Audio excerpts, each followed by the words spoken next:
In the landscape of modern action cinema, few films have arrived with such unassuming confidence as the 2021 original Nobody.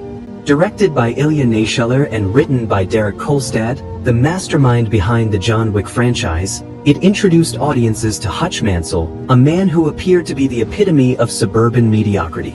He was a man beaten down by life, a frustrated father and husband who let his daughter's cat burglar bracelet slip through his fingers rather than confront a home invader.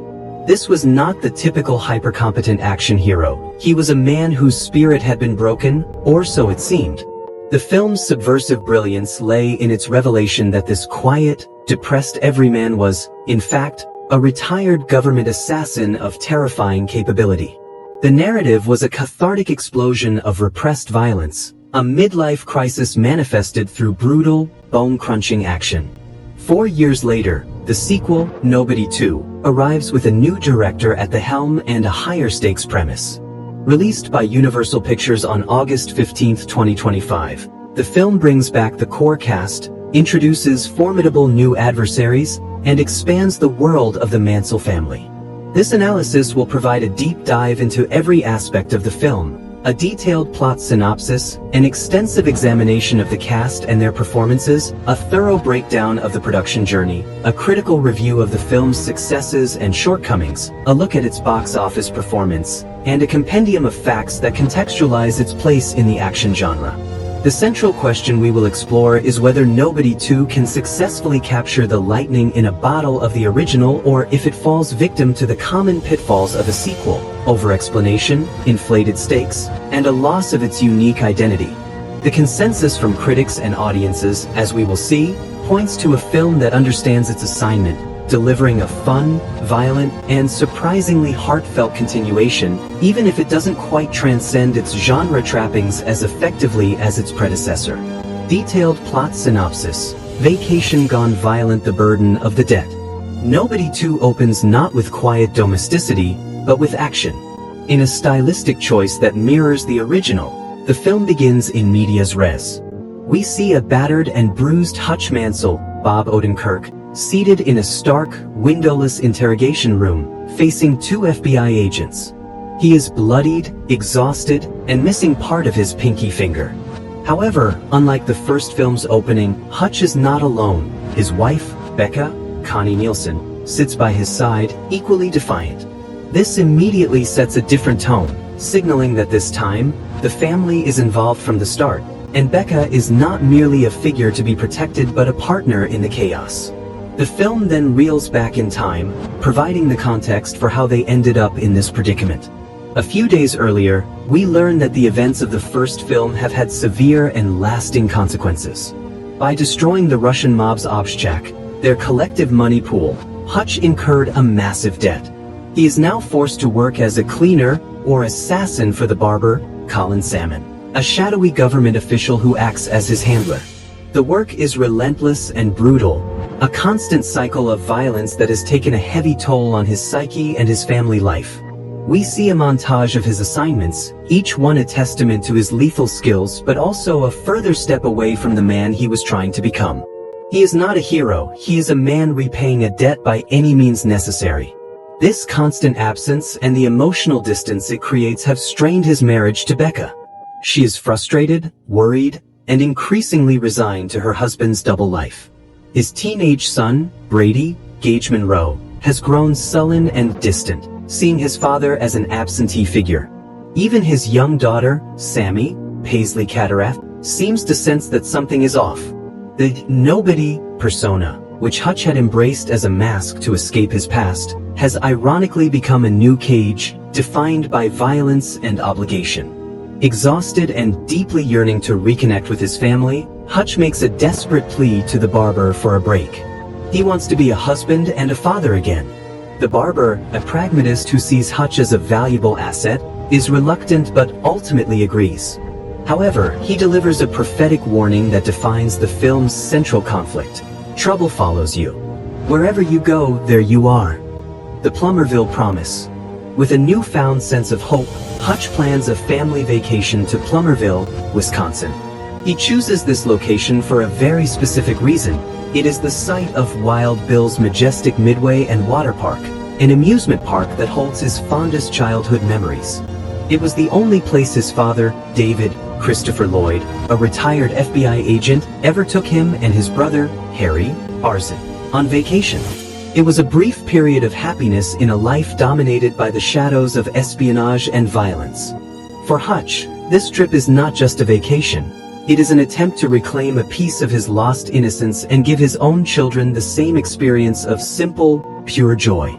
He promises Becca and his kids that he will be fully present, that he is leaving his life as nobody behind for the duration of the trip.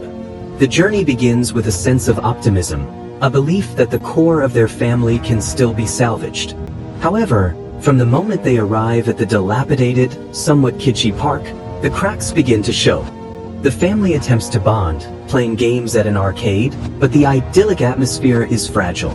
The peace is shattered when Brady gets into a confrontation with Max, Lucius Hoyos, a local teenage bully who is the son of the park's owner, Wyatt Martin John Ortiz.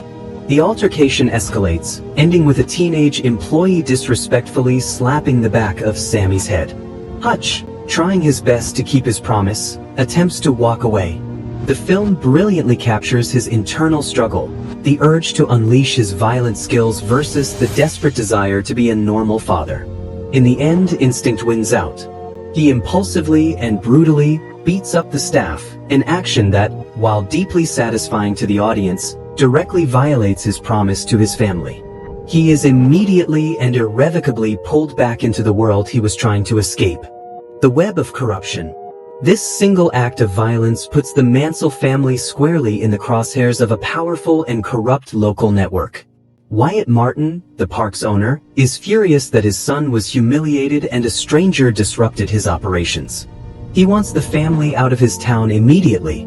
But the real danger comes from Sheriff Abel, Colin Hanks, a smiling, weaselly figure who presents himself as the voice of law and order. Abel is not just a small-town sheriff. He is a key cog in a much larger criminal enterprise operating under the guise of this seemingly sleepy town. His men are dispatched to deal with the Mansell family quietly. Hutch's forced retirement lasts all of one night. The next day, while on a boat with his family, they are attacked by Abel's men. The scene is a tense, desperate battle that showcases Hutch's quick thinking and brutal efficiency, but also his vulnerability. He fights to protect his family in a confined space, resulting in a harrowing moment where he loses part of his pinky finger in the fray. The attack confirms that Plummerville is no vacation spot, it's a war zone. After dispatching his assailants, Hutch contacts his family network for intel. His brother Harry informs him that Plummerville is a crucial route for a large-scale bootlegging operation, and his handler, the barber, clarifies that the route belongs to a formidable crime boss named Lendina, Sharon Stone. Abel and Wyatt are not the masterminds. They are merely her franchisees, running a lucrative, violent business under her protection. Wyatt Martin, for his part, is trapped. We learn he is a man in over his head, wanting to quit the life but unable to escape Lendina's clutches. When he attempts to break free, Lendina demonstrates her ruthless control by having Abel kidnap Max. This act forces Wyatt back in line and puts even more pressure on Hutch, creating an unlikely and unwelcome common cause between the two men. Hutch, seeing the kidnapping of a child, refuses to stand idly by, even after Abel threatens his family. His moral code, however broken, compels him to act. He makes the bold choice to go on the offensive, staging a raid on a warehouse filled with Lendina's money and drugs, which he promptly destroys in a massive explosion, deliberately leaving a scarred and vengeful Sheriff Abel alive to deliver a message. The unlikely alliances. Hutch's rescue mission is successful. He frees Max and brings him to an old, secluded lodge where his family is hiding. The relationship between Brady and Max, once antagonistic, begins to mend as the two teenagers find common ground in their fear and confusion. Meanwhile, Hutch's relationship with Becca reaches a breaking point. She confronts him, furious that he couldn't keep his promise. She is not angry about the violence itself, but about the broken trust. The film's emotional core shines here, as Becca doesn't threaten to leave him. Instead, she delivers a powerful ultimatum: "I am not going anywhere. This is our family and you have to fix this. Make it right." This moment of understanding and solidarity is a major departure from the first film, establishing Becca as a partner who is fully aware of her husband's nature and is committed to seeing things through. Inspired by his wife's faith, Hutch forges an alliance with Wyatt Martin. The two men, now united against a common enemy, reconcile their differences. They begin to prepare the amusement park as a battlefield for Lindina's inevitable arrival. This preparation sequence is a montage of setup, reminiscent of home defense movies like Home Alone but with a decidedly more lethal twist. Hutch's father David and his brother Harry arrive to reinforce the family's position. The film brings the whole Mansell clan together. David, the gruff, aging ex-FBI agent with a twinkle in his eye, Harry, the cool and capable adopted brother, Becca, who is revealed to have a hidden skill with a tranquilizer gun, and even Brady, who must step up to protect his younger sister. This is a family that has been broken and scattered, now reunited by chaos and violence. The final showdown. The third act is a non-stop, chaotic battle that takes place across the amusement park. It unfolds almost like a video game, with different family members holding specific positions against Lindina's highly trained army of mercenaries. Wyatt, a man who is not a fighter, is shot in the leg early in the assault. David, despite his age, fights ferociously but is eventually knocked unconscious, a moment of genuine tension that seems to signal his demise. The film's villains meet their ends with varying degrees of irony and brutality. Sheriff Abel, who has been a persistent thorn in Hutch's side, is executed by Lindina's men for his failure to stop Hutch.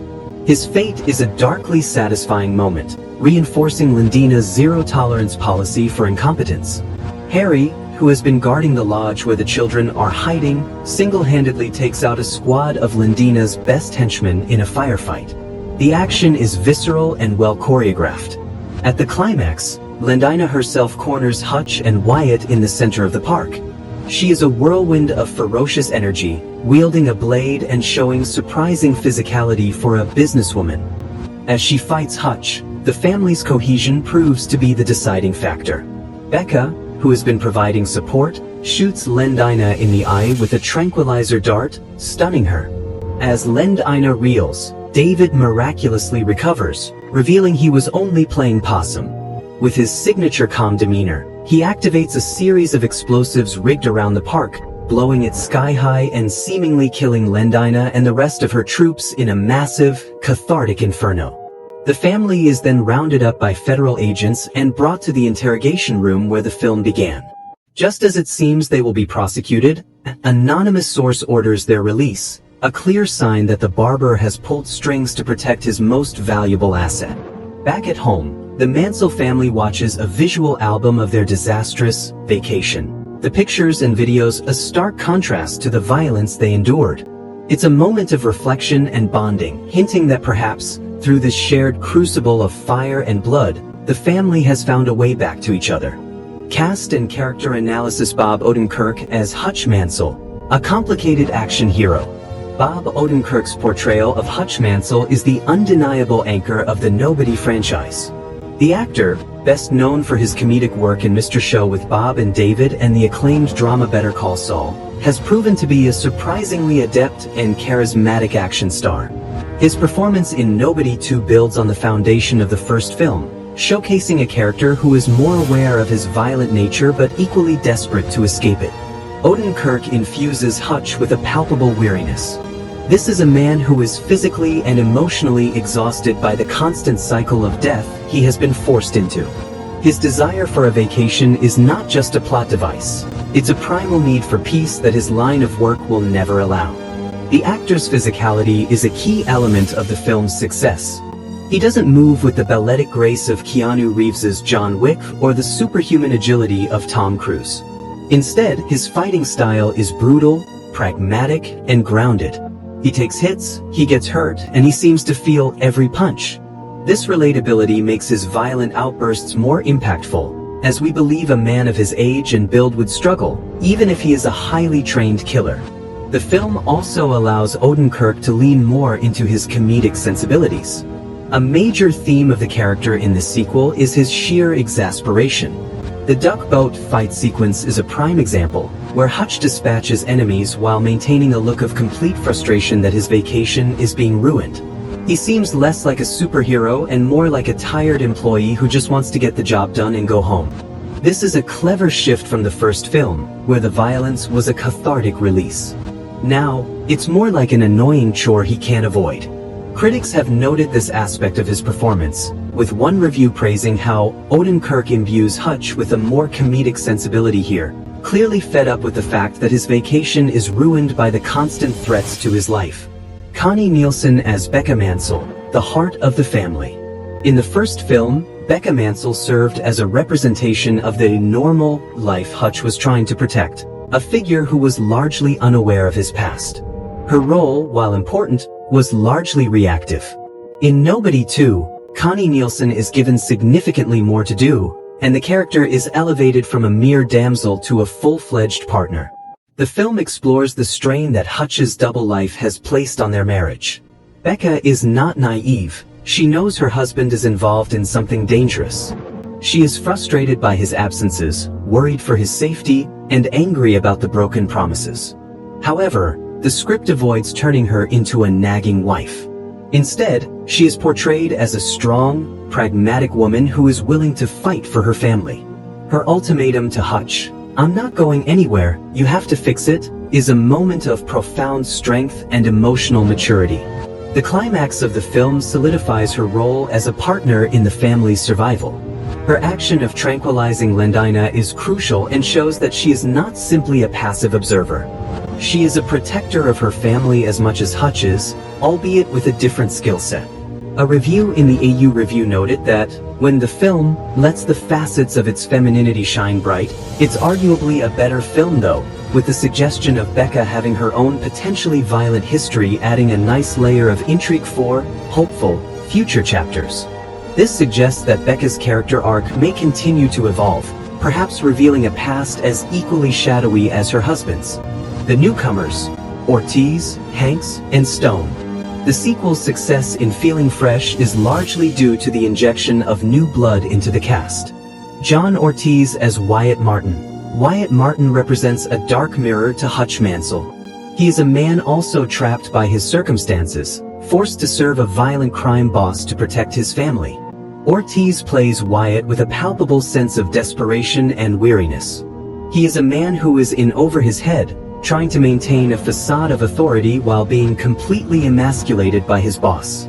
His arc, from a corrupt antagonist to an unlikely ally, is one of the film's better developed subplots. He is not a fighter, but a survivor, and his alliance with Hutch is born of necessity rather than friendship, creating a dynamic that is both tense and oddly compelling. Colin Hanks as Sheriff Abel. Colin Hanks, son of the legendary Tom Hanks, has carved out a career playing affable but often unassuming characters. His casting as Sheriff Abel is a clever subversion of expectations. He plays Abel with a slimy, smug confidence that is immediately grating. He is the face of small-town corruption, a man who wields his badge as a shield for his criminal activities. The character is written with a certain level of incompetence, making him more of a nuisance than a genuinely intimidating threat until the plot demands otherwise. He serves as a perfect mid-level villain, and his eventual demise is a crowd-pleasing moment that highlights Lendina's ruthless disdain for failure. Sharon Stone as Lendina. Sharon Stone's performance as Lendina is the film's most talked-about element. At 67, Stone still commands the screen with a magnetic intensity. Her role is a delicious return to her villainous roots, echoing her iconic turn as Catherine Trammell in Basic Instinct. However, Lendina is far more unhinged. Critics have described her performance as scenery-chomping and akin to being hopped up on meth. She is a crime boss who is casually violent, dancing in the middle of a war zone and treating human life as an amusing distraction. Her energy and over-the-top villainy provide a sharp contrast to Odenkirk's weary hero, making for a compelling dynamic. One review noted that Sharon Stone chews up scenery as the heartless and endlessly violent Lendina. While some critics felt the character was underwritten, her sheer presence provides a major injection of fun and danger into the film. Returning favorites: Lloyd, and Salmon. The returning cast members provide a sense of continuity and depth, expanding their roles from the first film. Arze as Harry Mansell. Harry is given a more active role in the sequel, acting as a vital source of intel and muscle for the family. Arze's performance is more assured, bringing the character's cool, calculated demeanor to the forefront. He is a capable ally for Hutch, and his big moment, single-handedly defending the lodge, is a standout action sequence for the character, showing he is just as deadly as his brother. Christopher Lloyd as David Mansell. Christopher Lloyd continues to be a scene stealer. At 87, his physical limitations are evident, but the film cleverly uses his age. He is not required to perform any major stunts, but instead acts as a gruff, wise, and deeply supportive patriarch. His bond with Hutch is a strong emotional throughline. David is the only person in the family who truly understands Hutch's nature, accepting it without judgment. His famed death and final act of detonating the explosives is a perfect send-off for the character, ensuring he has the most memorable moment in the finale. Colin Salmon as the barber. The barber functions as a deus ex machina, a behind-the-scenes figure who gives orders and, in the end, provides the ultimate get-out-of-jail-free card for the Mansells. Colin Salmon brings the needed gravitas and calm professionalism to the role, reminding the audience of the larger, more dangerous world that exists beyond the amusement park. Production. From greenlight to the big screen, a sequel in the making. The path to a Nobody sequel was paved early, not just by the film's modest but significant box office success, grossing $57.5 million against a $16 million budget, but by the enthusiastic response from its core cast and creators. In March 2021, mere weeks after the original's release, Connie Nielsen publicly expressed her interest in reprising her role, stating she would like to learn more about Hutch and Becca's backstory. Citation 7. This was the first signal that the actors were committed to a long-term franchise. Soon after, in June, it was announced that screenwriter Derek Kolstad was actively working on a script for a sequel, though the project was still awaiting a formal green light from the studio. Citation 8. By March 2022, 87 North Productions, the production company founded by David Leitch and Kelly McCormick, had publicly stated their intention to move forward with a sequel, though official production timelines were still uncertain. Citation 9. A few months later, in August, Leitch confirmed that the script was being worked on and that the studio was fully committed to the project. Citation 10. The end of 2022 brought the first definitive confirmation. Kelly McCormick announced that Nobody 2 was officially happening, with principal photography scheduled to begin in 2023. Citation 11. Citation 12. However, the production process would experience several delays and changes before cameras finally rolled. The directorial shift. Tjahjanto takes the helm. One of the most significant changes from the original was the departure of director Ilya Naishuller. The Russian filmmaker, known for his kinetic, first-person action film Hardcore Henry, was not available to return due to a scheduling conflict with another project. In his place, the producers hired Indonesian director Timo Tjahjanto. This was a bold and exciting choice, as Tjahjanto was already a cult figure in the world of action and horror cinema. Known for his hyper-violent and stylish films like The Night Comes for Us and May the Devil Take You, Tjahjanto is a filmmaker who pushes boundaries. Nobody 2 would serve as his English-language directorial debut, giving him the chance to introduce his signature, bloody flair to a wider global audience. Citation 16. The choice was seen as a creative coup, promising an even more intense, visceral experience than the original. Assembling the cast. With the director in place, the casting process proceeded through much of 2024. In January, Connie Nielsen's return was officially confirmed, followed by Bob Odenkirk. Citation 13. The big news broke in July, when Sharon Stone joined the cast in an undisclosed role, instantly raising the film's profile. Citation 17. The same month, Christopher Lloyd's return was confirmed, a delight for fans of the original. Citation 18. August brought the news that Colin Hanks had joined the cast, and September saw John Ortiz added to the roster. Citation 19. Citation 20. Citation 21. Timo Tjahjanto, active on social media, also confirmed that Arzu was reprising his role as Harry. Citation 22. An interesting note is that Michael Ironside was initially reported to be reprising his role as Eddie Williams, but his character ultimately did not appear in the finished film. Citation 23, citation 24. The final cast represented a blend of beloved returning players and exciting new talent, promising a dynamic ensemble. Filming in Winnipeg. Principal photography for Nobody 2 finally began on August 6, 2024, in Winnipeg, Canada. Citation 15, citation 25. The choice of Winnipeg as the primary filming location is a testament to the production's need for a versatile and cost-effective setting. The city could effectively double for the small-town Midwestern atmosphere of Plumerville, Wisconsin. Filming wrapped up in just under 2 months, on September 26, 2024, indicating a tight and efficient production schedule. Citation 26. The relatively quick shoot, typical of moderately budgeted action films, allowed the film to meet its planned release date in the following year. Critical reception. A diverting sequel.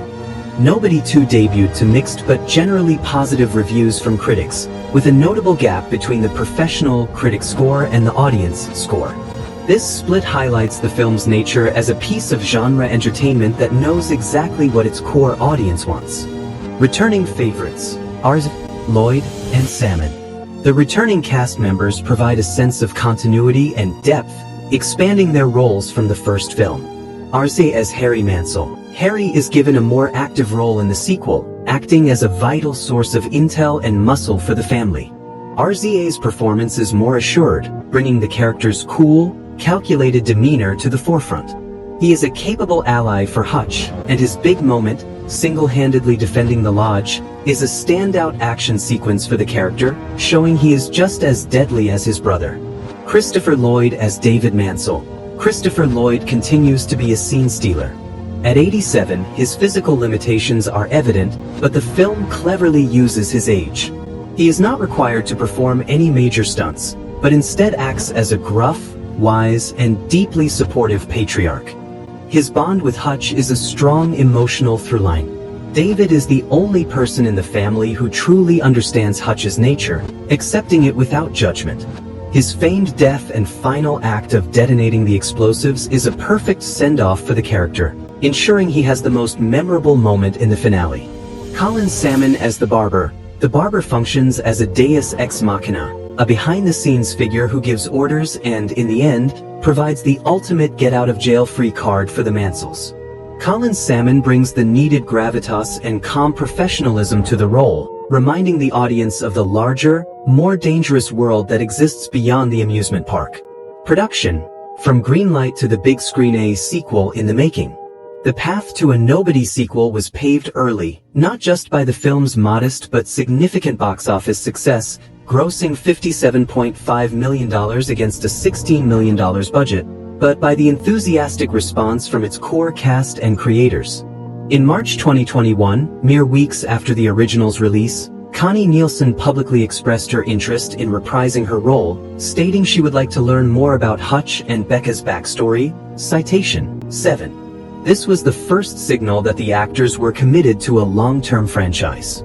Soon after, in June, it was announced that screenwriter Derek Kolstad was actively working on a script for a sequel, though the project was still awaiting a formal green light from the studio. Citation 8. By March 2022, 87 North Productions, the production company founded by David Leitch and Kelly McCormick, had publicly stated their intention to move forward with a sequel, though official production timelines were still uncertain. Citation 9. A few months later, in August, Leitch confirmed that the script was being worked on and that the studio was fully committed to the project. Citation 10. The end of 2022 brought the first definitive confirmation. Kelly McCormick announced that Nobody 2 was officially happening, with principal photography scheduled to begin in 2023. Citation 11. Citation 12. However, the production process would experience several delays and changes before cameras finally rolled. The directorial shift. Tjahjanto takes the helm. One of the most significant changes from the original was the departure of director Ilya Naishuller. The Russian filmmaker, known for his kinetic, first-person action film Hardcore Henry, was not available to return due to a scheduling conflict with another project. In his place, the producers hired Indonesian director Timo Tjahjanto. This was a bold and exciting choice, as Tjahjanto was already a cult figure in the world of action and horror cinema. Known for his hyper-violent and stylish films like The Night Comes for Us and May the Devil Take You, Tjahjanto is a filmmaker who pushes boundaries. Nobody 2 would serve as his English-language directorial debut, giving him the chance to introduce his signature, bloody flair to a wider global audience. Citation, 16. The choice was seen as a creative coup, promising an even more intense, visceral experience than the original. Assembling the cast. With the director in place, the casting process proceeded through much of 2024. In January, Connie Nielsen's return was officially confirmed, followed by Bob Odenkirk. Citation, 13. The big news broke in July, when Sharon Stone joined the cast in an undisclosed role, instantly raising the film's profile. Citation, 17. The same month, Christopher Lloyd's return was confirmed, a delight for fans of the original. Citation, 18. August brought the news that Colin had joined the cast, and September saw John Ortiz added to the roster. Citation, 19. Citation, 20. Citation, 21. Timo Tjahjanto, active on social media, also confirmed that Arzu was reprising his role as Harry. Citation, 22. An interesting note is that Michael Ironside was initially reported to be reprising his role as Eddie Williams, but his character ultimately did not appear in the finished film. Citation, 23. Citation, 24. The final cast represented a blend of beloved returning players and exciting new talent, promising a dynamic ensemble. Filming in Winnipeg. Principal photography for Nobody 2 finally began on August 6, 2024, in Winnipeg, Canada. Citation, 15. Citation, 25. The choice of Winnipeg as the primary filming location is a testament to the production's need for a versatile and cost-effective setting. The city could effectively double for the small-town Midwestern atmosphere of Plumerville, Wisconsin. Filming wrapped up in just under 2 months, on September 26, 2024, indicating a tight and efficient production schedule. Citation, 26. The relatively quick shoot, typical of moderately budgeted action films, allowed the film to meet its planned release date in the following year. Critical reception. A diverting sequel. Nobody 2 debuted to mixed but generally positive reviews from critics, with a notable gap between the professional critic score and the audience score. This split highlights the film's nature as a piece of genre entertainment that knows exactly what its core audience wants. Critics' consensus, mixed or average. On the review aggregator Rotten Tomatoes, the film earned a 76% fresh rating based on over 200 reviews, with an average score of 6.3/10. The critics' consensus reads, while frumpy action hero Hutch Mansell tries to enjoy a nice vacation, Bob Odenkirk works overtime to make Nobody 2 a diverting sequel that measures up admirably to the original. Citation, 29. This consensus nicely encapsulates the general critical sentiment. The film is good, fun, and watchable, but it is largely carried by Odenkirk's charm and commitment. On Metacritic, which uses a weighted average, the film scored a 59 out of 100, indicating mixed or average reviews. Citation, 30. This suggests that while many critics liked it, they found it to be a standard, unambitious action film that didn't push the genre forward. The criticism was often centered on the film's script and its relationship to the original. Moviephone's review, which gave the film a 3.5/10, was one of the most negative, arguing it was a sequel that has nowhere to go and nothing new to say. The review criticized the film for being more cartoonish, less entertaining, and for having a thin plot used mainly to stretch the film from one numbing action sequence to another. Another review, from the News International, echoed the sentiment that the movie was full of action scenes, but pointed to a critical assessment from The Guardian that called it a pretty formulaic and forgettable sequel, lacking in humor and storyline. However, the praise for Odenkirk was almost universal. Owen Gleiberman of Variety noted his ability to make behaving glumly fretful seem like a form of slyness. He's really creating a conspiracy with the audience. Critics also appreciated Sharon Stone's unhinged performance and the film's commitment to delivering high-octane, if predictable, set pieces. Audience reception: a bloody good time. In contrast to the more muted critical response, audiences responded with much greater enthusiasm. The film received an average grade of B+ from CinemaScore, a solid score for an action film. Citation: 28. Post-track surveys showed audiences gave it an average of 4 out of 5 stars, with 62% saying they would definitely recommend. Citation: 28. This indicates that the film successfully delivered what the target demographic wanted: a fun, violent, and funny action movie. Influential fan reviews, such as one on Letterboxd, described the film as fucking phenomenal, praising Timo Tjahjanto's direction and the emotional core centered on fatherhood. Review aggregators that verified audience scores, like Grokopedia, reported an 88% approval rating, further highlighting the positive fan response. While critics saw a formulaic sequel, audiences saw a thoroughly entertaining one. The distinction is crucial. Nobody 2 did not set out to reinvent the action wheel. It aimed to provide a satisfying, blood-soaked escape, and for many viewers, it succeeded admirably. Box office performance: modest success. Nobody 2 performed within expectations at the global box office, mirroring its modest budget and the profile of its predecessor. The film was produced on a budget of $25 million, a significant increase from the first film's $16 million, but still a moderate sum for a studio action film. A solid debut. The film was released on August 15, 2025, in 3,000 theaters. It was projected to gross between $10 and $12 million in its opening weekend.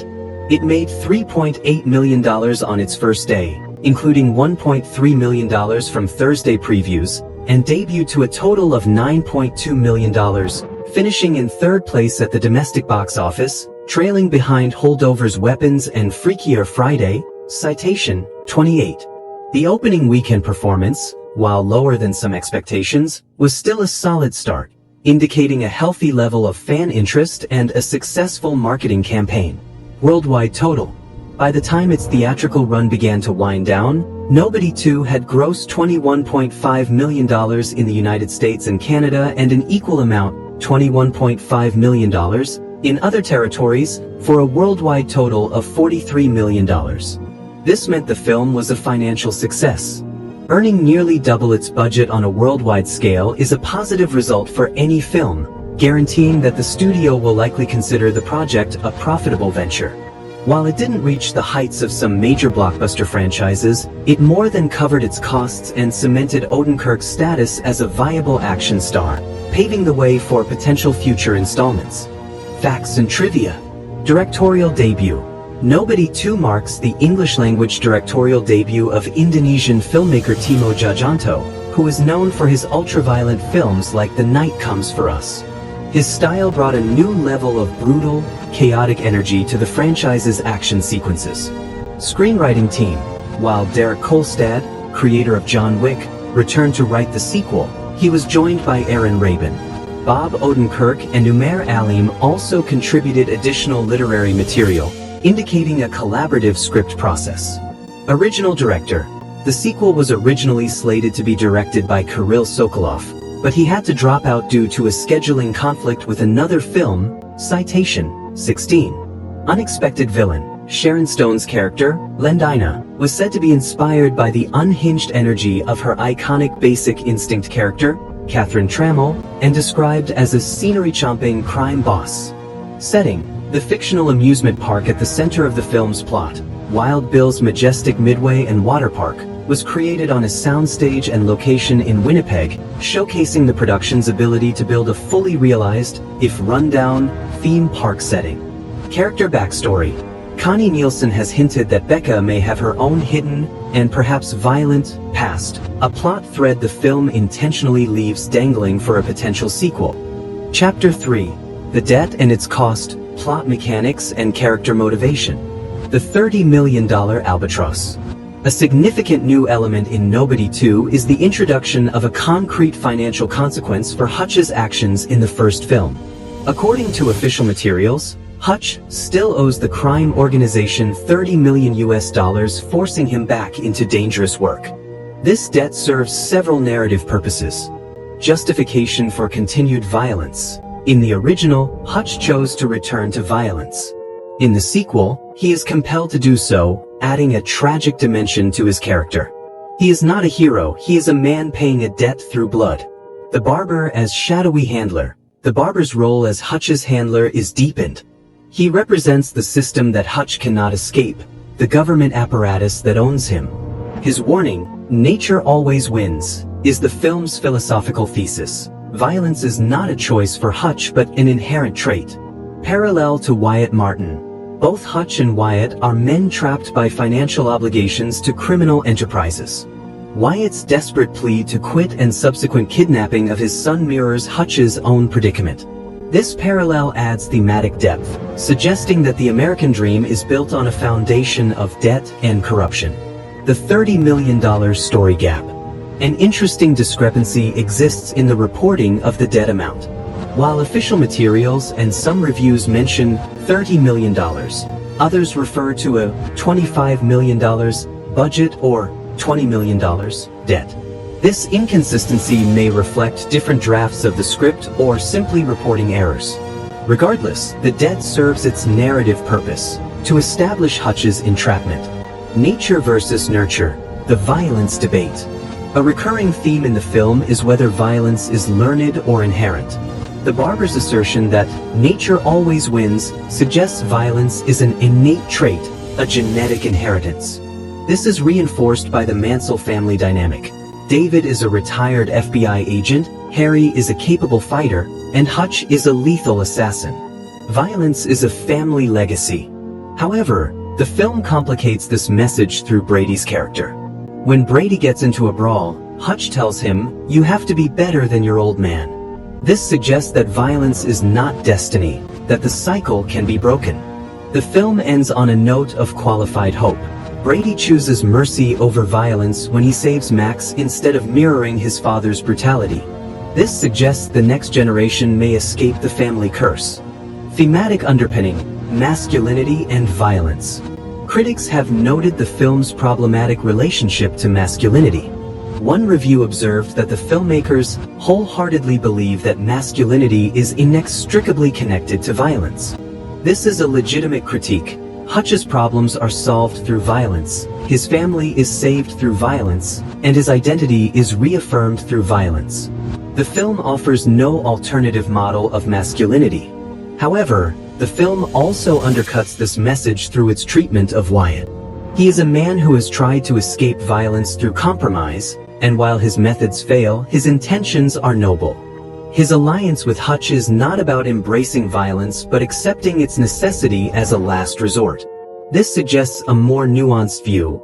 Violence is sometimes necessary, but it should never be the first option. Part 11, Scene-by-Scene Expanded Analysis. The director's cut the opening. A meta-commentary on sequels. The film opens not with action but with Bob Odenkirk's character in the interrogation room, framed as a sequel device. This opening functions as a meta-commentary on the very nature of the film. By starting in medias res, the film signals that it knows the audience is familiar with the franchise and will not waste time reintroducing the character. The missing pinky finger is a visual shorthand for the costs of violence, immediately establishing stakes. The interrogation scene also introduces the film's central mystery: who freed Hutch and Becca? The involvement of the barber's fixer suggests that Hutch's freedom is conditional, a reminder that he is not truly free. This framing device ensures the audience is constantly aware of the consequences of the action, even amid the spectacle. The vacation montage, subverting the family road trip. The family's journey to Plummerville is a classic American road trip, complete with nostalgic references and moments of forced bonding. However, the film subverts this trope at every turn. The music choices are intentionally ironic. The use of Celine Dion's "The Power of Love" during the montage of violence creates a dissonance that is both funny and unsettling. The contrast between Hutch's perception of the vacation and reality is central to the film's comedy. He sees the park as a site of childhood wonder, The audience sees it as a rundown, slightly menacing place. This dissonance reflects Hutch's own self-deception. He believes he can escape his nature, but the environment itself reflects his inner turmoil. The arcade scene, the dad fantasy. The arcade scene is the film's most discussed sequence, and for good reason. It taps into a primal fantasy for many viewers, the desire to protect one's family from petty injustice. The moment the employee slaps Sammy's head is not just a trigger for violence, it's a violation of the father's duty to protect. Odenkirk's performance in the scene is key. He shows the internal struggle, the desire to be a normal dad versus the instinct to use his lethal skills. The final line, "I kept my promise," delivered after the fight, is both a joke and a confession. He has failed in his promise to avoid violence, but he has succeeded in protecting his family. The duck boat sequence, claustrophobic chaos. The duck boat fight is the film's most ambitious action sequence, and it showcases Tjahjanto's ability to create tension in confined spaces. The environment, a slow-moving, unwieldy vehicle on open water, makes the characters vulnerable and the action unpredictable. The loss of Hutch's pinky finger in this sequence is significant. In action movies, injuries are often superficial. Here, the loss is permanent and visceral. It's a callback to the original film, where Hutch was stabbed, but it's also a symbol of his ongoing sacrifice. Every fight costs him something, and this time it's a part of his body. The lodge confrontation, the emotional core. The scene in the lodge, where Becca confronts Hutch, is the film's emotional climax. It's a departure from the first film, where Becca was largely unaware of Hutch's activities. Here, she is fully informed and actively choosing to stand by him. Her lines, "I'm not going anywhere. This is our family. And you have to fix it. You have to make this right," are not just plot points, they are a statement of partnership. She is not a damsel in distress but an active participant in the family's survival. This is a significant evolution for the character and a feminist moment in a genre that often sidelines women. The scene also reveals Becca's hidden competence. She is oddly proficient with a tranquilizer gun, suggesting she may have her own secrets. This is a tantalizing hint for future installments. The final battle, R-rated Home Alone. The third act's transformation of the amusement park into a fortress is the film's most audacious sequence. It combines the innocence of childhood, the park, with the brutality of warfare, the action. The use of rides as weapons is creative and satisfying. The Ferris wheel becomes a sniper's nest. The water slide is booby-trapped with knives. The Hall of Mirrors becomes a shooting gallery. These are not just action beats. They are thematic statements about the corruption of innocence. The family is destroying the symbol of their vacation, reclaiming it through violence. David's final act, detonating the explosives and destroying the park, is a perfect capstone to his character. He is the patriarch who has always been underestimated, finally getting a chance to show his mettle. His line, "I always hated this park," is a perfect blend of dark humor and catharsis. The epilogue, the new normal. The family's return home and the montage of their vacation photos is a quiet, reflective ending. The inclusion of Lindina's dog and the amusement park's wolf dog in the family is a symbolic gesture. They are adopting the chaos into their lives. The family is not unchanged by the experience. They have been transformed, brought closer together by the shared trauma. The implication that the barber orchestrated their release is a reminder that Hutch is not truly free. He is an asset, and assets are not released. They are redeployed. This sets up the possibility of a third film, where Hutch must finally confront the system that owns him. Part 12. The cast in depth, beyond the headlines. Bob Odenkirk. The accidental action star's evolution. Odenkirk's performance in Nobody 2 represents a significant evolution from the first film. In the original, he played a man rediscovering his capacity for violence. In the sequel, he plays a man trying to escape it. The shift in tone is reflected in his physicality. He is more weary, more reluctant, more exasperated. Odenkirk's comedic background is essential to his action hero persona. He doesn't play the action scenes straight. He plays them with a sense of irony. His characters seem aware of the absurdity of their situations, and that awareness is what makes them relatable. He is a man who looks like he belongs in a Home Depot ad, not a John Wick movie, and that disconnect is the source of his charm. Odenkirk's training for the role was extensive. He worked with a team of martial arts experts to develop a fighting style that was both brutal and believable. He doesn't move like a dancer or a martial artist. He moves like a man who is trying to survive. This is a deliberate choice that sets him apart from other action stars. Connie Nielsen, The Partner's Journey. Nielsen's Becca Mansell has undergone the most significant transformation between films. In the original, she was largely a passive character, the prize that Hutch was fighting to protect. In the sequel, she is an active participant, a partner who is fully aware of her husband's activities and willing to fight alongside him.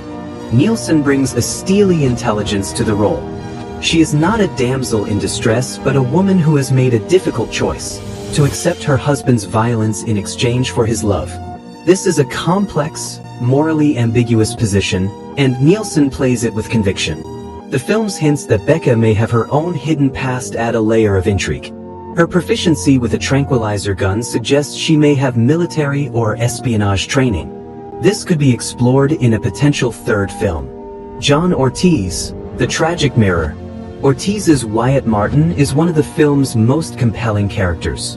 He is a dark mirror to Hutch, a man trapped by his obligations, forced to serve a criminal enterprise to protect his family. But unlike Hutch, Wyatt is not a trained killer. He is a businessman who has fallen into a world he cannot control. Ortiz plays Wyatt with a palpable sense of desperation and weariness. He is a man who has made terrible choices and is now paying the price. His alliance with Hutch is born of necessity, not friendship, and Ortiz conveys the unease of the partnership with skill. Wyatt's arc, from antagonist to ally to victim, is one of the film's most effective. He is not a hero, he is a survivor, and his survival is a form of redemption. Colin Hanks, The Anti-Charisma. Hanks's Sheriff Abel is a study in anti-charisma. He is a villain who believes he is a predator but is revealed to be a follower. His smug confidence is a mask for his inadequacy, and his eventual execution by Lendina is a fitting end. Hanks, often cast as a mild-mannered everyman, subverts expectations by playing a villain. His performance is effective precisely because he doesn't seem like a villain. He is a smiling snake, a man who hides his cruelty behind a mask of genial authority. This makes him more contemptible than a simple thug. Sharon Stone, the unhinged villain. Stone's Lendina is the film's most divisive element. Some critics found her performance cartoonish and over the top, while others praised her willingness to embrace the absurdity of the role. Stone brings a manic energy to the character. Lendina is a woman who dances in the middle of gunfights, who tortures her own men for amusement, and who treats mass murder as an after-dinner entertainment. Her accent is thick and unplaceable, adding to the character's otherworldly quality. The character is underwritten. We learn little about her backstory or motivations. But Stone's presence is so magnetic that it doesn't matter.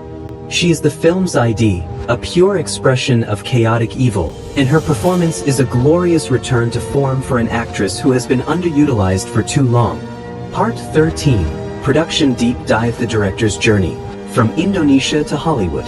Timo Tjahjanto's appointment as director was a bold choice. The Indonesian filmmaker, known for the new Indonesian extreme style of filmmaking, had never made a Hollywood film before.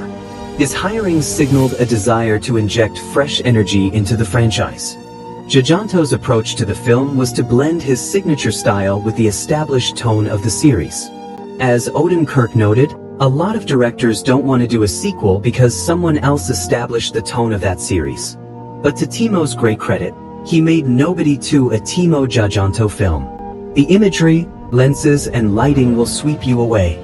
Tjahjanto emphasized the importance of making the film playful, summery, and family-oriented, while maintaining the grim violence. The shift to a summer vacation setting was deliberate, allowing the director to create action set pieces that tread the line between grim and playful. This tonal balancing act is the film's most distinctive achievement. The writing process, collaborating for the sequel. The screenplay, credited to Derek Kolstad and Aaron Rabin, with additional literary contributions from Bob Odenkirk and Umair Alim, reflects a collaborative process. Kolstad, the creator of the John Wick franchise, brought the action expertise, while Rabin added depth to the family dynamics. The film's script underwent significant revisions. The original draft, reportedly written by Kolstad, was considered too derivative of the first film. Rabin's contributions added more emphasis on the family dynamic and the vacation setting. Odenkirk's input, as a seasoned writer himself, helped refine the character's voice. The collaborative process was necessary to ensure the sequel felt fresh while remaining faithful to the original. The result is a script that is efficient and functional, if not particularly ambitious. Filming in Winnipeg. The practicalities of production. The choice to film in Winnipeg was driven by practical considerations. The city offered tax incentives, a skilled crew, and diverse locations that could stand in for the fictional Plummerville, Wisconsin. The production used local fairgrounds for the amusement park scenes and Lake Winnipeg for the duck boat sequence. The logistical challenges of the production were significant. The amusement park had to be constructed from scratch, with rides and attractions built on sound stages. The duck boat sequence required a specially constructed vehicle that could operate on water and land. The explosion of the park was a practical effect, requiring careful planning and execution. The production wrapped after just 6 weeks, a testament to the efficiency of the team. The quick turnaround is typical of moderately budgeted action films, but it also reflects the director's experience in low-budget filmmaking. Music and sound design. Creating an audio landscape. The sound design of Nobody 2 is a crucial element of its impact.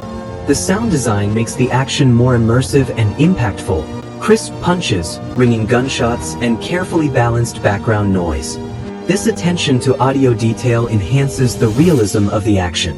The needle drops are intentionally ironic. The use of Celine Dion's "The Power of Love" during the violence is both humorous and unsettling, a reminder that the film is self-aware about its own absurdity. The score, composed by David Sardi, blends heavy rock with electronic music, creating a sense of tension and urgency. The stunts, a testament to the crew. The stunt work in Nobody 2 is outstanding, a reflection of the skill of the team and the commitment of the actors. Odenkirk performed many of his own stunts, undergoing extensive training for the physically demanding role.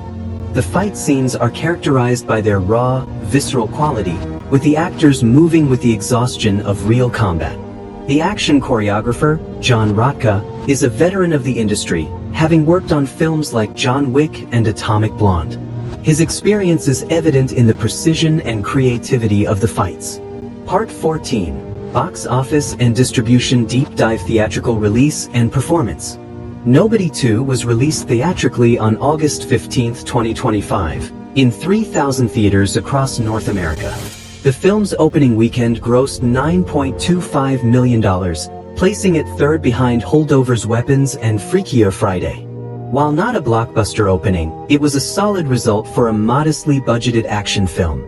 The film's performance was aided by positive word of mouth and Odenkirk's strong fan base. The B+ cinema score and 4 out of 5 stars from Post-Track indicated audience satisfaction. However, the film's performance was not enough to push it to the top of the box office charts. International rollout. The international rollout was staggered, with the film opening in different territories throughout August and September. Key markets included United Kingdom, $2.09 million. Saudi Arabia, $2.19 million. Australia, $1.06 million. Germany, $1.01 million. Netherlands, $952,210. United Arab Emirates, $1.14 million. The film earned $20.01 million internationally, representing 48% of its worldwide gross. The film was released digitally on September 2, 2025, just 3 weeks after its theatrical debut. This early digital release is common for mid-budget films, allowing studios to capture revenue from the VOD market. The 4K UHD release was praised for its razor-sharp transfer and thunderous Dolby Atmos track, making it a strong addition to home libraries. The extras included behind-the-scenes features and commentary from Tjahjanto and Odenkirk. Financial analysis. The film's budget was $25 million, which was reportedly surpassed by the worldwide gross of $41.6 million. However, the film may not have reached the break-even point in theatrical release, as the 2.5x rule for profitability suggests it needed $62.5 million to break even. The film's eventual profitability will likely be achieved through digital sales and home media. The film's performance compared favorably to other 2025 releases, including M3 Jin 2.0 and Bring Her Back, both of which grossed $39.1 million. This suggests the film is a moderate success in a crowded marketplace. Part 15. Thematic and philosophical analysis. Violence as a language. Nobody 2 presents violence as a form of communication, a language that Hutch speaks fluently when words fail. This is established early in the film, when Hutch's attempt to resolve a conflict peacefully is rejected, forcing him to escalate. Violence is not a choice for Hutch, it is his native tongue. The film also suggests that violence is a family legacy, a language passed down through generations. David, Harry, and Hutch all speak it fluently. The question is whether Brady can learn a different language, break the cycle. The American Dream as delusion. The film uses the vacation setting to critique the American dream. Plummerville is a site of childhood nostalgia that has become a front for crime and corruption. The dream is an illusion. The reality is violence and exploitation. Hutch's family is a microcosm of this dynamic. They are striving for the dream, a normal vacation, a happy family, but are constantly pulled back into the nightmare, the violence, the debt. The film suggests that the dream is unattainable, that chaos is always lurking beneath the surface. The nature of debt. The concept of debt is central to the film. Hutch owes a financial debt to the mob, a moral debt to his family, and a professional debt to the barber. He is constantly paying off obligations, never truly free. This reflects a broader critique of American capitalism, where debt is a form of bondage. Hutch cannot escape his obligations, he can only meet them through violence. The film suggests that freedom is an illusion, that we are all indentured to something. Fatherhood and legacy. The film's most poignant theme is fatherhood. Hutch is trying to be a better father than his own was, but he is also passing on the same violent legacy. The tension between these two impulses is the film's emotional core. Wyatt's relationship with Max mirrors Hutch's relationship with Brady. Both fathers are trying to protect their sons from the consequences of their own choices. The film suggests that fatherhood is a burden, but also an opportunity for redemption. Part 16. Conclusion and future of the franchise. A successful sequel. Nobody 2 is a successful sequel that expands the world of the franchise without sacrificing its identity. It delivers on the promise of the original, brutal action, dark humor, and a charismatic lead, while adding depth to the characters and themes. The film is not without its flaws, a derivative plot, underwritten villains, and a lack of narrative ambition. But for fans of the original, it is a satisfying and entertaining follow-up that justifies its existence. The future of the franchise. The film's ending, with Hutch still in debt and still owned by the barber, sets up the possibility of a third installment. The hints of Becca's hidden past and Brady's struggles suggest fertile ground for future exploration. Timo Tjahjanto has expressed interest in returning, and Bob Odenkirk has hinted at a trilogy. If the franchise continues, it may move toward a more serialized narrative, exploring the government apparatus that controls Hutch. Final assessment. Nobody 2 is a testament to the enduring appeal of the action genre and the power of a charismatic lead. It is a film that knows its audience and delivers exactly what they want: brutal action, dark humor, and a flawed hero trying to do the right thing. Final score, 7.5 out of 10 stars. Part 17. Comprehensive Fact Compendium, the ultimate reference production facts. The film was shot in Winnipeg, Canada, over a 6-week period from August 6th to September 26th, 2024. The production budget was $25 million. The film was released by Universal Pictures on August 15, 2025. The film was directed by Timo Tjahjanto, marking his English-language debut. Tjahjanto is known for the new Indonesian extreme style of filmmaking. The film was originally set to be directed by Kirill Sokolov, who dropped out due to scheduling conflicts. The screenplay was written by Derek Kolstad and Aaron Rabin, with additional literary contributions from Bob Odenkirk and Umair Alim. Kolstad is the creator of the John Wick franchise. The film was produced by 87 North Productions, the company founded by David Leitch and Kelly McCormick. The film's working title was Nobody Returns. The film was released on 4K UHD with a razor-sharp transfer and thunderous Dolby Atmos track. The film's cinematographer was Powell Pogorzelski. The film's editor was Joe Gall. The film's casting director was Cindy Tolan. The film's costume designer was Wendy Benbrook. The film's production designer was Mark Ricker. The film's visual effects were provided by Weta Digital. The film's stunt coordinator was John Rotka. The film's music supervisor was Gabe Hilfer. The film's sound designer was Mark Mangini. The film's re-recording mixers were Steve Maslow and Kevin O'Connell. The film's score was composed by David Sardi. The film's director, Timo Tjahjanto, made a cameo as one of Lindina's men. Box office facts. The film earned $41.6 million worldwide. The film earned $21.6 million in North America. The film earned $20.01 million internationally. The film's opening weekend was $9.25 million. The film opened in 3,000 theaters. The film's first day gross was $3.8 million, including $1.3 million in Thursday previews. The film finished third on its opening weekend behind Weapons and Freakier Friday. The film's performance was boosted by positive word of mouth. The film received a B+ cinema score.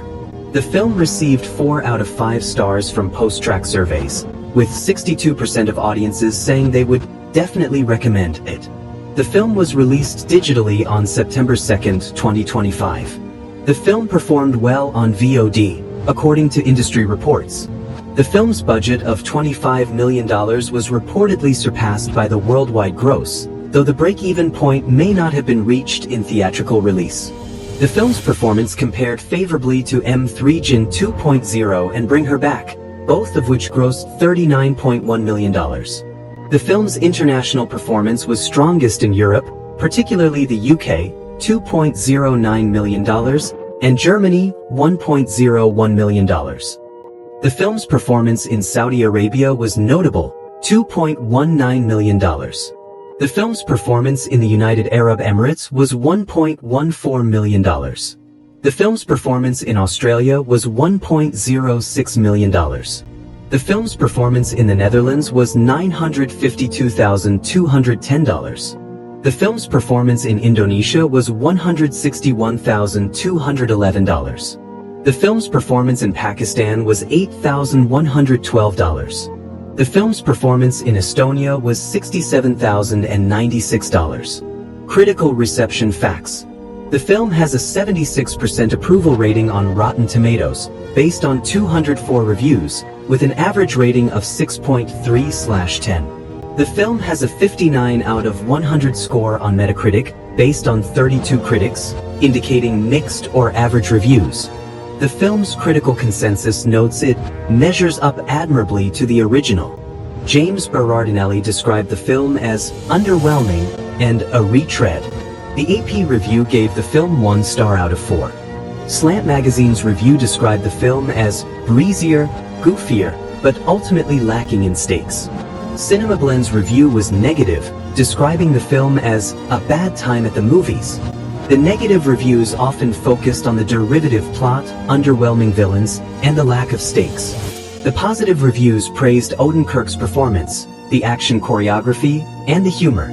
Critics noted the film's shift from action thriller with sprinkles of humor to action comedy. The film's use of ironic needle drops, particularly Celine Dion's The Power of Love, was noted by several critics. The film's transformation of the amusement park into a fortress was compared to an R-rated Home Alone. The film's villains were a particular point of criticism, with Colin Hanks described as unconvincing and Sharon Stone described as cartoonish. The film's length of 89 minutes was noted as a positive for pacing. The film's action sequences were praised for their clarity and style, though some critics felt they lacked the impact of the original's bus fight. Cast and character facts. Bob Odenkirk reprises his role as Hutch Mansell, a former government assassin known as Nobody. Connie Nielsen reprises her role as Rebecca Mansell, Hutch's wife. Arza reprises his role as Harry Mansell, Hutch's adopted younger brother. Christopher Lloyd reprises his role as David Mansell, Hutch's father and a retired FBI agent. Colin Salmon reprises his role as the barber, Hutch's former government handler. Gage Monroe reprises his role as Brady Mansell, Hutch's teenage son. Paisley Catarath reprises her role as Sammy Mansell, Hutch's young daughter. John Ortiz joins the cast as Wyatt Martin, a corrupt theme park operator. Colin Hanks joins the cast as Abel, a shady sheriff. Sharon Stone joins the cast as Lendina, the mastermind behind an organized crime operation. Michael Ironside was reported to be reprising his role as Eddie Williams but does not appear in the finished film. Bob Odenkirk's performance was described as born for this second act of his career. Connie Nielsen's role was expanded from the first film, with Becca becoming a more active participant. Sharon Stone's character was inspired by her iconic role in Basic Instinct. Colin Hanks's performance was described as a subversion of his typical, mild-mannered roles. Plot and thematic facts. Hutch Mansell owes $30 million to the Russian mob from the first film, forcing him to work as an assassin for the barber.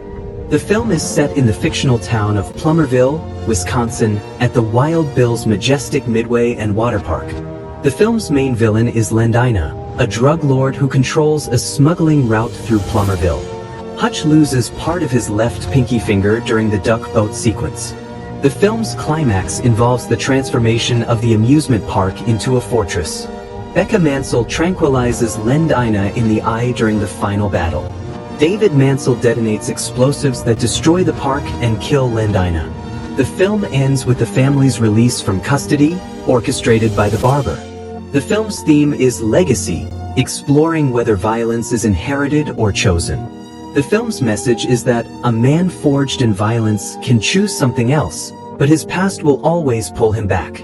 The film's tagline is, "Some vacations are to die for." The film's ending hints at a possible third installment. Miscellaneous facts. The film is rated R4, strong bloody violence, and language throughout. The film's running time is 89 minutes. The film's soundtrack includes songs by Motorhead, The Rolling Stones, Billy Idol, and Celine Dion. The film's use of a duck boat was a deliberate subversion of the familiar bus fight from the original.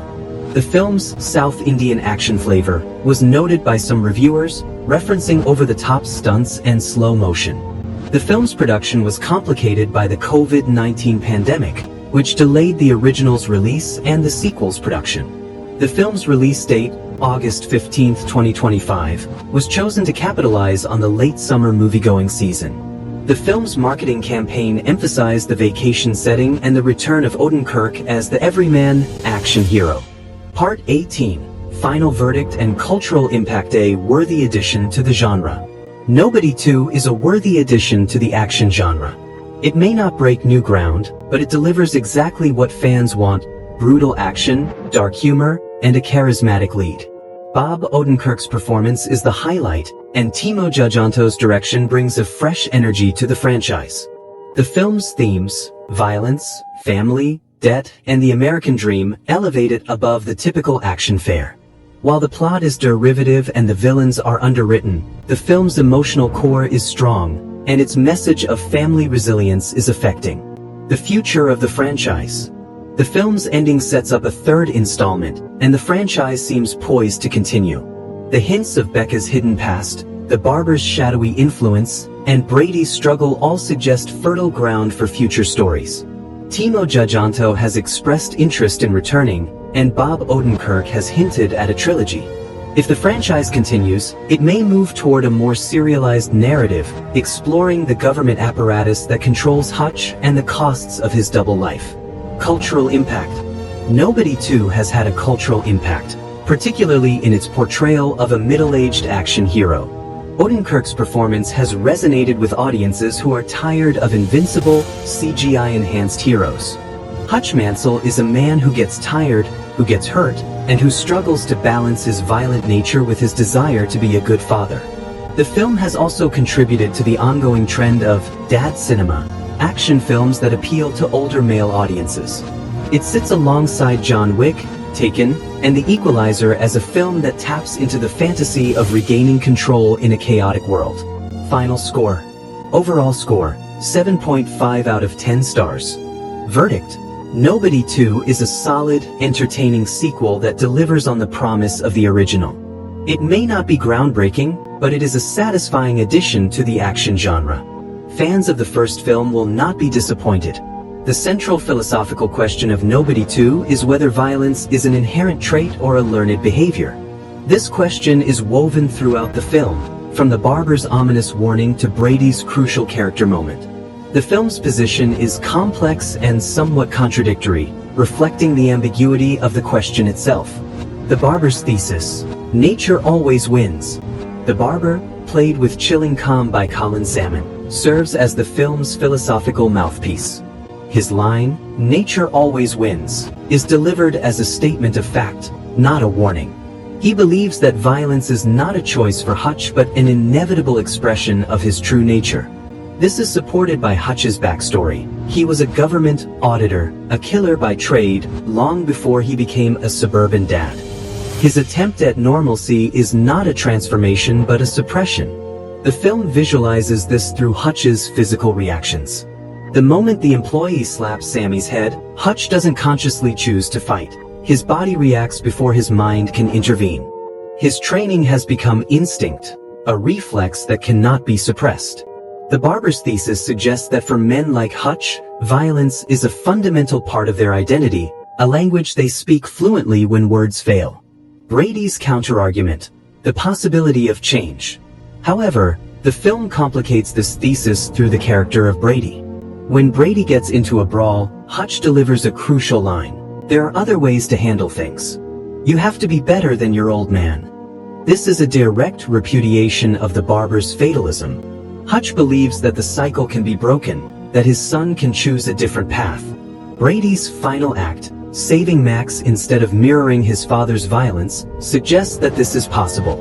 He chooses mercy, a deliberate act that contrasts with Hutch's instinctual violence.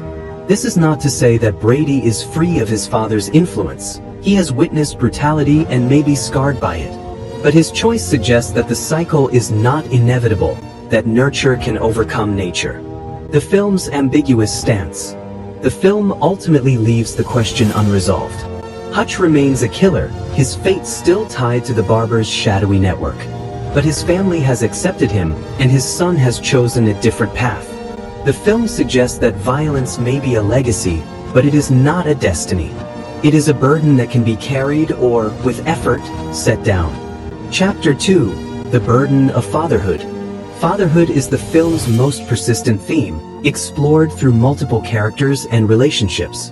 The film presents fatherhood as a burden, a duty, and a potential source of redemption. Hutch and David, the generational cycle. David Mansell, the gruff patriarch, is a man who regrets his past. He was an absent father, too focused on his work to be present for his sons. His admission that he should have been there more is a moment of genuine vulnerability. He is trying to make amends, to be a better grandfather than he was a father. Hutch, in turn, is trying to break the cycle. He wants to be present for his children, to give them the memories he never had.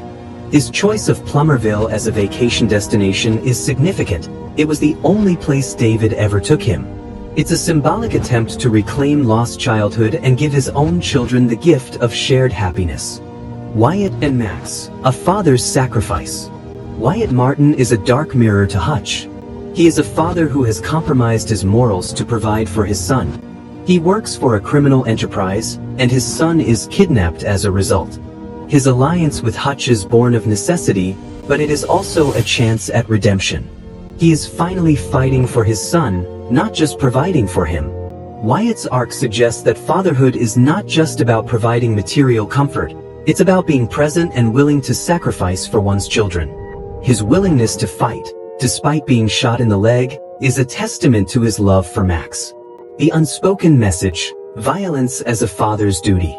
The film's most controversial theme is the connection between masculinity, fatherhood, and violence. Critics have noted that the film wholeheartedly believes that masculinity is inextricably connected to violence.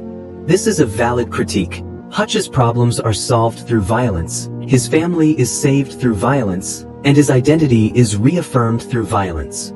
The film offers no alternative model of masculinity. However, the film also suggests that violence is a last resort, not a first choice. Hutch tries to avoid fighting, and he expresses regret when he fails. His violence is a response to a threat, not an assertion of dominance. The film's message is complex. Violence is sometimes necessary, but it should never be the first option. Chapter 3. The American Dream as Delusion. The film uses the vacation setting to critique the American dream. Plummerville is a site of childhood nostalgia that has become a front for crime and corruption. The dream is an illusion. The reality is violence and exploitation. The amusement park is metaphor. Wild Bill's majestic Midway and Water Park is a symbol of American nostalgia. It is a place of manufactured joy, of controlled thrills. But the park is also a front for money laundering and drug trafficking. The smile on the clown's face is a mask for violence. The park represents the corruption that lurks beneath the surface of American life. The family's vacation is a microcosm of the American dream. They are striving for happiness, for connection, for a normal life.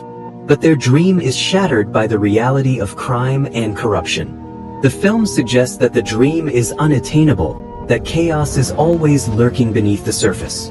Debt as bondage. The concept of debt is central to the film's critique of American capitalism. Hutch owes a financial debt to the mob, a moral debt to his family, and a professional debt to the barber. He is constantly paying off obligations, never truly free. The film suggests that freedom is an illusion, that we are all indentured to something. The $30 million debt hanging over Hutch's head is not just a plot point. It is a symbol of the inescapable nature of modern American life. The Mansell family as microcosm. The Mansell family is a microcosm of American society. They are striving for the dream, a normal vacation, a happy family, but are constantly pulled back into the nightmare, the violence, the debt. Their survival depends on their ability to adapt, to fight, to embrace the chaos. The film suggests that the dream is not just unattainable, it is a lie, a cover for the violence that underpins American society. Part 20, Expanded Scene Analysis. The director's cut the opening. A meta-commentary on sequels. The film opens not with action but with Hutch in the interrogation room, a framing device that functions as a meta-commentary on the nature of sequels. By starting in medias res, the film signals that it knows the audience is familiar with the franchise and will not waste time reintroducing the character. The missing pinky finger is a visual shorthand for the costs of violence, immediately establishing stakes. The interrogation scene also introduces the film's central mystery: who freed Hutch and Becca? The involvement of the barber's fixer suggests that Hutch's freedom is conditional, a reminder that he is not truly free. This framing device ensures the audience is constantly aware of the consequences of the action, even amid the spectacle. The debt montage, establishing the stakes. The opening montage of Hutch's life as an assassin is a crucial sequence. It shows the cost of his debt. His family is suffering and he is trapped. The montage is dark, gritty, and efficient. There is no glamour in Hutch's work. It is cold, clinical, and soul-crushing. The contrast between the violence and the family scenes is stark. Becca is waiting by the phone, Brady is sullen, and Sammy is playing alone. The film is establishing that the violence is not just a threat to the family, it is already harming them. Hutch's attempt at a vacation is not just a break, it is an attempt to repair the damage. The arcade scene, the dad fantasy. The arcade scene is the film's most discussed sequence, and for good reason. It taps into a primal fantasy, the desire to protect one's family from petty injustice. The moment the employee slaps Sammy's head is not just a trigger for violence, it's a violation of the father's duty to protect. Odenkirk's performance in the scene is key. He shows the internal struggle, the desire to be a normal dad versus the instinct to use his lethal skills. The final line, "I kept my promise," delivered after the fight, is both a joke and a confession. He has failed in his promise to avoid violence, but he has succeeded in protecting his family. The scene is darkly comic, but it also reveals the depth of Hutch's commitment to his family. The duck boat sequence, claustrophobic chaos. The duck boat fight is the film's most ambitious action sequence, and it showcases Tjahjanto's ability to create tension in confined spaces. The environment, a slow-moving, unwieldy vehicle on open water, makes the characters vulnerable and the action unpredictable. The loss of Hutch's pinky finger in this sequence is significant. In action movies, injuries are often superficial. Here, the loss is permanent and visceral. It's a callback to the original film, where Hutch was stabbed, but it's also a symbol of his ongoing sacrifice. Every fight costs him something, and this time it's a part of his body. The scene is also a direct reference to the original's bus fight. The filmmakers explicitly designed it as the sequel's equivalent, a confined space, multiple enemies, and a reluctant hero forced to fight.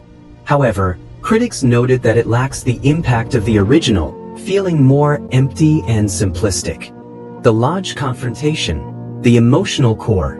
The scene in the lodge, where Becca confronts Hutch, is the film's emotional climax. It's a departure from the first film, where Becca was largely unaware of Hutch's activities. Here, she is fully informed and actively choosing to stand by him. Her lines, "I'm not going anywhere. This is our family. And you have to fix it. You have to make this right," are not just plot points, they are a statement of partnership. She is not a damsel in distress but an active participant in the family's survival. This is a significant evolution for the character and a feminist moment in a genre that often sidelines women. The scene also reveals Becca's hidden competence. She is oddly proficient with a tranquilizer gun, suggesting she may have her own secrets. This is a tantalizing hint for future installments. The final battle, R-rated Home Alone. The third act's transformation of the amusement park into a fortress is the film's most audacious sequence. It combines the innocence of childhood, the park, with the brutality of warfare, the action. The use of rides as weapons is creative and satisfying, with critics comparing it to an R-rated Home Alone. The Ferris wheel becomes a sniper's nest. The water slide is booby-trapped with knives. The Hall of Mirrors becomes a shooting gallery. These are not just action beats, they are thematic statements about the corruption of innocence. The family is destroying the symbol of their vacation, reclaiming it through violence. David's final act, detonating the explosives and destroying the park, is a perfect capstone to his character. He is the patriarch who has always been underestimated, finally getting a chance to show his mettle. His line, "I always hated this park," is a perfect blend of dark humor and catharsis. The epilogue, the new normal. The family's return home and the montage of their vacation photos is a quiet, reflective ending. The inclusion of Lindina's dog and the amusement park's wolf dog in the family is a symbolic gesture. They are adopting the chaos into their lives. The family is not unchanged by the experience. They have been transformed, brought closer together by the shared trauma. The implication that the barber orchestrated their release is a reminder that Hutch is not truly free. He is an asset, and assets are not released, they are redeployed. This sets up the possibility of a third film, where Hutch must finally confront the system that owns him. Part 21. The cast in depth, beyond the headlines. Bob Odenkirk. The accidental action star's evolution. Odenkirk's performance in Nobody 2 represents a significant evolution from the first film. In the original, he played a man rediscovering his capacity for violence. In the sequel, he plays a man trying to escape it. The shift in tone is reflected in his physicality. He is more weary, more reluctant, more exasperated. Odenkirk's comedic background is essential to his action hero persona. He doesn't play the action scenes straight, he plays them with a sense of irony. His characters seem aware of the absurdity of their situations, and that awareness is what makes them relatable. He is a man who looks like he belongs in a Home Depot ad, not a John Wick movie, and that disconnect is the source of his charm. Critics have described him as playing Hutch, as though he's a sad-eyed Labrador forced into a gladiatorial arena, reluctant, weary, but lethally efficient. This captures the essence of his performance. He is a man who doesn't want to fight but will do so when necessary. His transformation from fumbling dad to casual killing machine is still bizarrely convincing, and you can't help but root for him. Connie Nielsen, the partner's journey. Nielsen's Becca Mansell has undergone the most significant transformation between films. In the original, she was largely a passive character, the prize that Hutch was fighting to protect. In the sequel, she is an active participant, a partner who is fully aware of her husband's activities and willing to fight alongside him. Nielsen brings a steely intelligence to the role. She is not a damsel in distress but a woman who has made a difficult choice, to accept her husband's violence in exchange for his love. This is a complex, morally ambiguous position, and Nielsen plays it with conviction. However, critics have noted that the script gives her little beyond furrowed brows. While her role is expanded, she is still somewhat underserved by the writing. This is a missed opportunity, as Nielsen is a talented actress capable of more. John Ortiz, The Tragic Mirror. Ortiz's Wyatt Martin is one of the film's most compelling characters. He is a dark mirror to Hutch, a man trapped by his obligations, forced to serve a criminal enterprise to protect his family. But unlike Hutch, Wyatt is not a trained killer. He is a businessman who has fallen into a world he cannot control. Ortiz plays Wyatt with a palpable sense of desperation and weariness. He is a man who has made terrible choices and is now paying the price.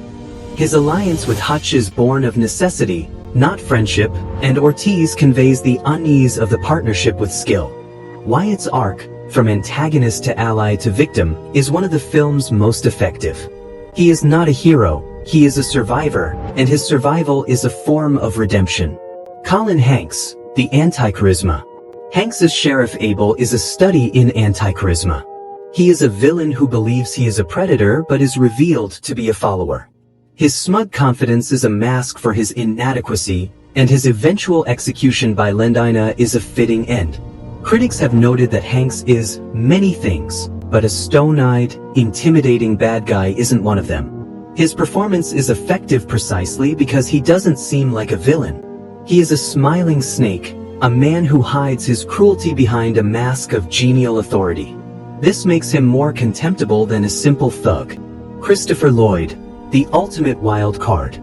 At 86, Christopher Lloyd is one of Hollywood's most beloved character actors. His role in Nobody was small but memorable, playing the gruff, retired FBI agent father who wearily accepts his son's violent nature. In Nobody 2, he is given a bigger role, but critics have noted that he is less uniquely memorable this time around. Sharon Stone, scenery-chewing masterclass. Sharon Stone's Lendina is the film's most divisive element. Some critics have described her performance as borderline incomprehensible, a wild, meth-fueled turn that is more cartoonish than menacing. Others have praised it as the film's secret weapon, a glorious return to form for an actress who hasn't had a role this delicious in years. One review notes that she doesn't just chew scenery, she swallows it whole and asks for dessert. This captures the essence of her performance. It is camp, over the top, and unapologetically excessive. Stone is clearly having the time of her life, and her energy is infectious. However, the character is underwritten. We don't learn much about her backstory or her motivations beyond her love of money and violence. Stone's presence is so magnetic that it doesn't matter, but critics have noted that, had she been developed into a fully realized, memorable figure instead of a thin caricature, Nobody 2 might have landed better. Part 22. The director's Vision Tjahjanto's English-language debut from Indonesia to Hollywood. Timo Tjahjanto's appointment as director was a bold choice. The Indonesian filmmaker, known for the new Indonesian extreme style of filmmaking, had never made a Hollywood film before. His hiring signaled a desire to inject fresh energy into the franchise.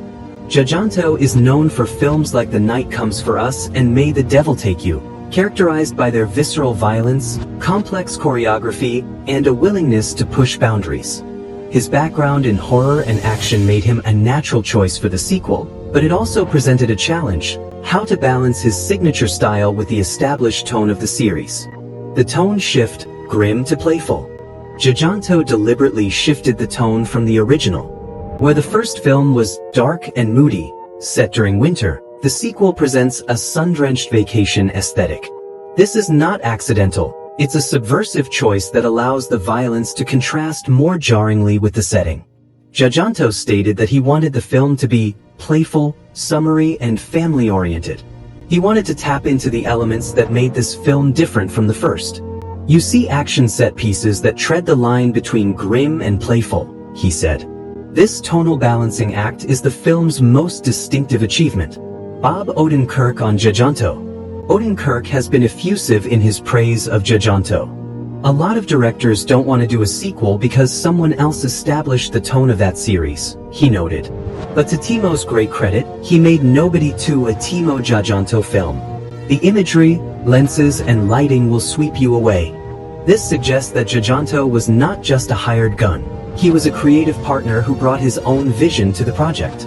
The result is a film that feels like a logical progression, a darker, more chaotic version of the world Nielsen created. The personal touch. Tjahjanto has stated that his own life as a father influenced the film's tone. I could say I am definitely finding myself drawn to that kind of film as I get older, especially having 2 kids, which brings me to that certain place, he said. He elaborated, there's always 2 sides to me as a filmmaker. One side of me acknowledges that the world is messed up and dark, and therefore that's why I make dark films, which is a reflection of that. At the same time, the more hopeful side of me likes to believe that things can be dark, but as long as you have your family, then I think we are allowed to be a bit warm and fuzzy inside.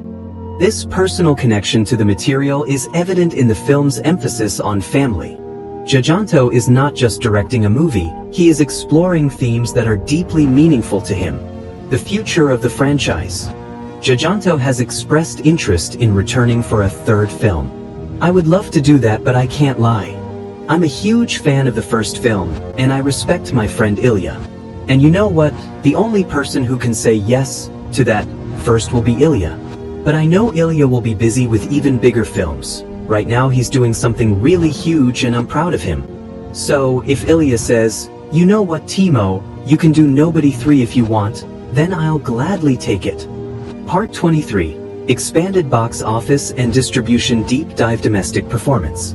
The film was released domestically on August 15, 2025, in 3,000 theaters. It earned $9,251,190 in its opening weekend, finishing 3rd behind Holdovers Weapons and Freakier Friday. This was a solid result, beating the original's opening, but it suggests the film did not break out beyond its core fanbase. The film's domestic gross was $21,604,985. This represents approximately 52% of the film's worldwide total. International rollout. The international rollout was staggered, with the film opening in different territories throughout August and September. The film earned $20,013,150 internationally, representing 48% of its worldwide gross. Europe, Middle East, and Africa, EMEA.